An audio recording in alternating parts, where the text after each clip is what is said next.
Éric Barbry, avocat associé au sein du cabinet Racine, en charge de l'équipe IP IT Data. Alors sur la thématique qui me passionne depuis 2018, le RGPD.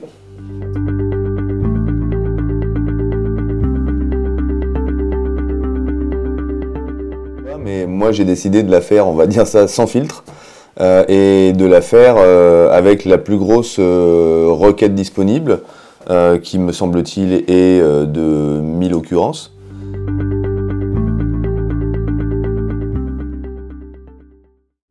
Oui, bien sûr, le RGPD, c'est le Règlement général sur la protection des données à caractère personnel. C'est un règlement européen qui est applicable depuis le 25 mai 2018 et qui s'applique dans tous les États de l'Union européenne et bien au-delà, puisque c'est une espèce de réglementation hors UE, en tous les cas qui impose aussi aux acteurs qui ne sont pas dans l'Union européenne mais qui ont des relations ou qui traitent des données sur des citoyens européens d'être conformes avec cette réglementation sur la protection des données personnelles.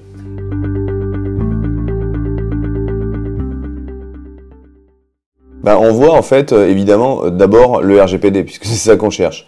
Ensuite on a des alors est-ce qu'on va appeler ça des boules, on a des points qui sont évidemment plus ou moins importants en fonction de la sensibilité vraisemblablement de l'information.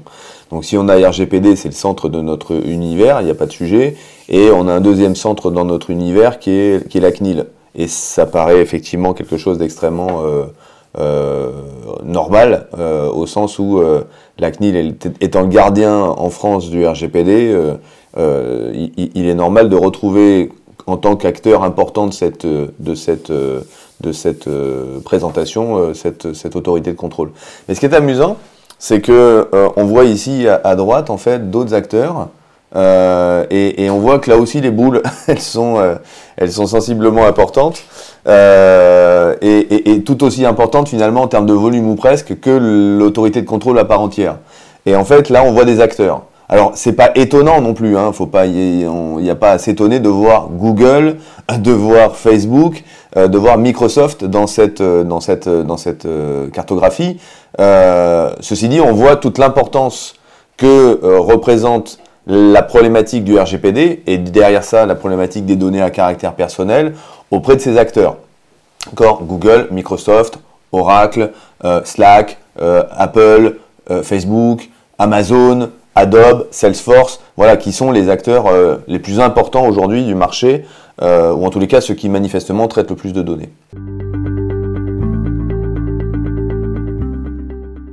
Alors dans la map telle que je l'ai faite, non, parce que j'ai pris un filtrage beaucoup trop important, mais on pourrait très bien limiter par exemple à 25 occurrences, on pourrait faire un filtre par pays, voilà, on pourrait décider qu'on s'occupe de la Chine, et recliquer sur notre tableau, enfin notre cartographie, et là se rendre compte effectivement de ce que pourrait représenter la visualisation du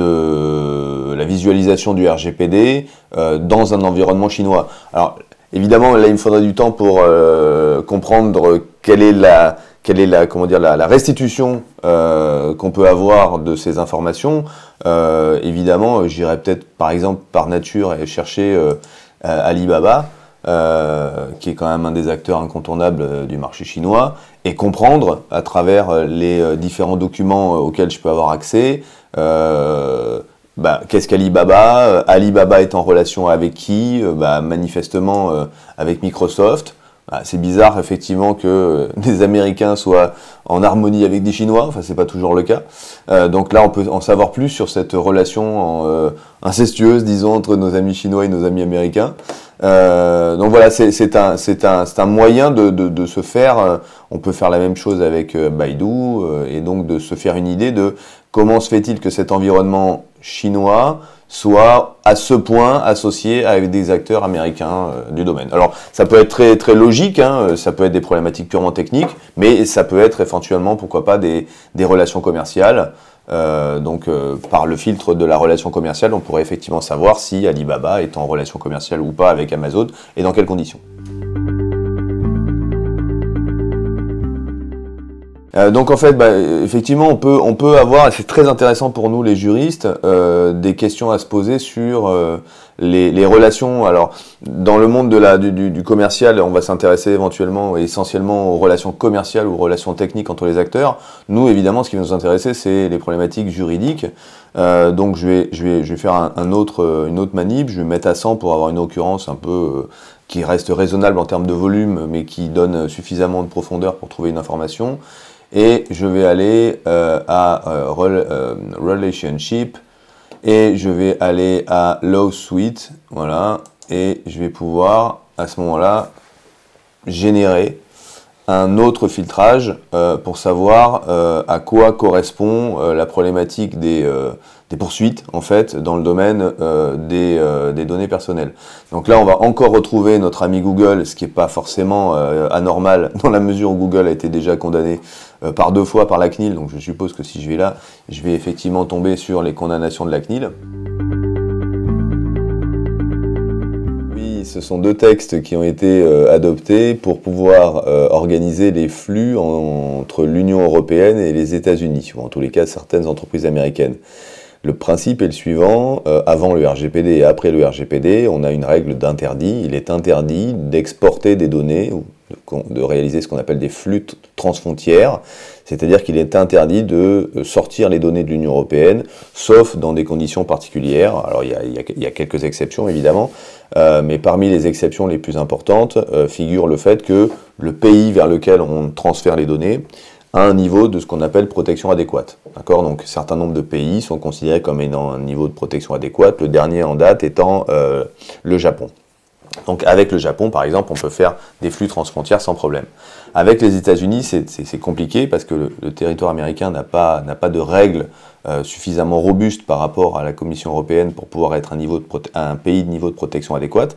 Donc, on a trouvé une espèce d'astuce qui s'est appelée d'abord le Safe Harbor et puis après le Privacy Shield, qui sont en fait 2 mécaniques de reconnaissance de ce que l'on peut envoyer des flux vers certaines entreprises qui sont conformes historiquement au Safe Harbor et ensuite au Privacy Shield.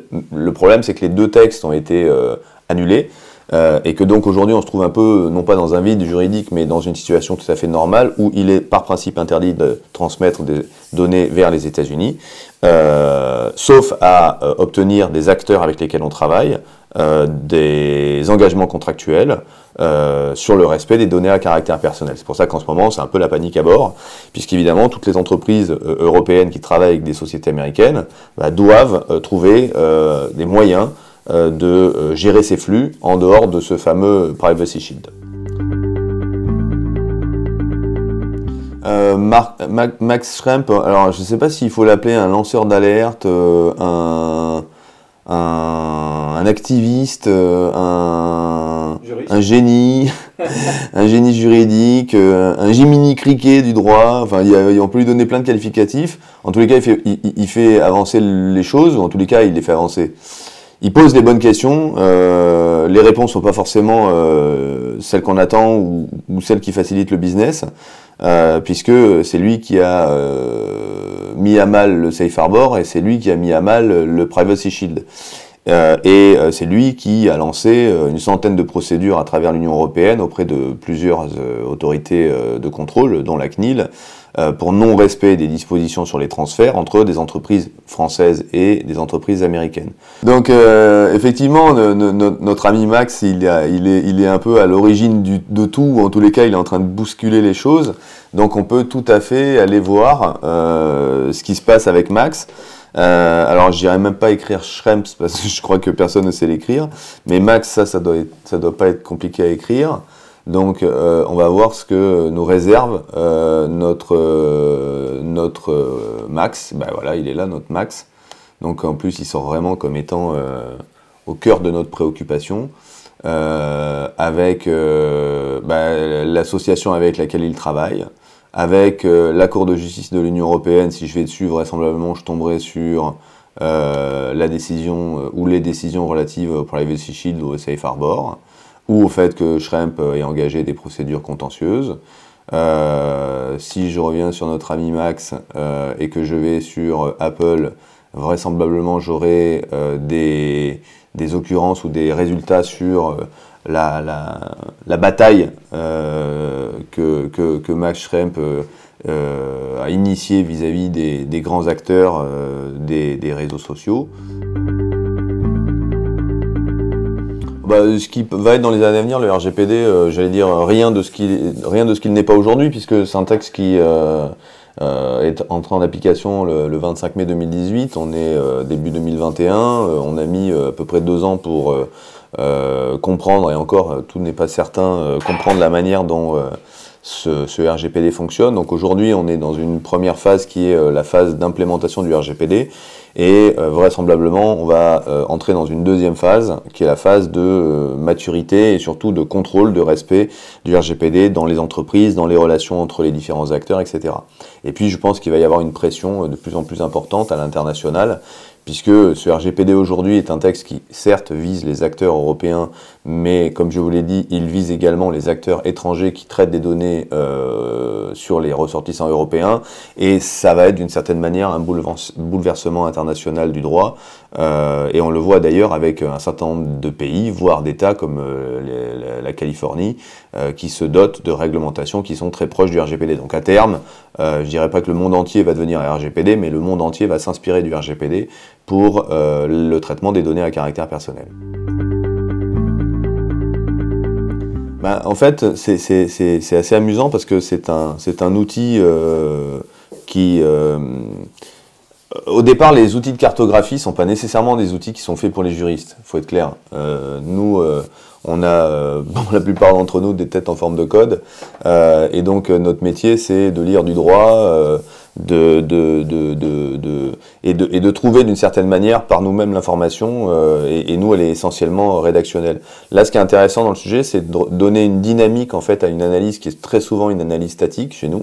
De pouvoir identifier en fait des zones dans lesquelles on n'aurait pas été naturellement, on se serait pas interrogé, on n'aurait pas creusé ce sujet-là parce qu'on n'imaginait pas. Tout à l'heure, je vous ai dit, il y a nos amis chinois avec nos amis américains. J'avoue que ça me saute pas aux yeux. Alors, j'ai pas spécialement de contentieux ni avec nos amis chinois ni avec nos amis américains. Mais si je prends cet exemple-là, ça révèle en fait un certain nombre d'éléments, ça révèle un certain nombre de relations qu'on n'aurait pas imaginé seul, et que de toute façon on n'aurait jamais pu trouver sans cet outil, quoi.